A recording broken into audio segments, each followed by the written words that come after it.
Shell's South African partner dismissed fears that seismic surveys for offshore oil and gas could endanger marine life, calling it poppycock, while warning that halting the process could leave the country entirely dependent on crude imports.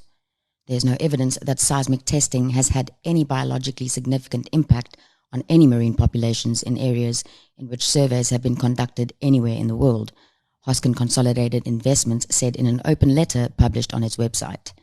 Some people may believe that the most important social contribution they can make is to inhibit oil exploration in South Africa, but their success will not end our demand for oil, HCI said. It will simply leave us completely dependent on importing it at a huge cost to our foreign reserves. A special investigating unit report into the state's spending on its response to the COVID-19 pandemic was made public on Tuesday. President Cyril Ramaphosa's office announced that he had authorized that the final reports on the SIU's probe into more than 5,400 government contracts be made available to the public.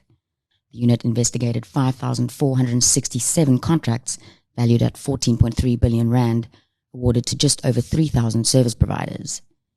Investigations linked to over 4,500 contracts have been finalized, with 2,803 of those agreements found to have been irregular. This amounted to 62% of the finalized investigations being deemed irregular. The SIU identified assets and money totaling 551.5 million rand that needed to be recovered on the basis of its probes. So far, assets and money totaling just over 34 million rand has been recovered.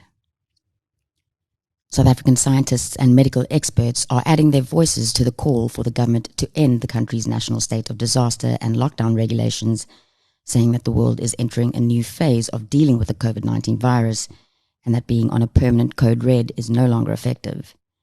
In an op-ed addressing the issue, the scientists said that the state of disaster has allowed politicians to act in irrational and unscientific ways without any accountability or transparency, and that it was time this came to an end.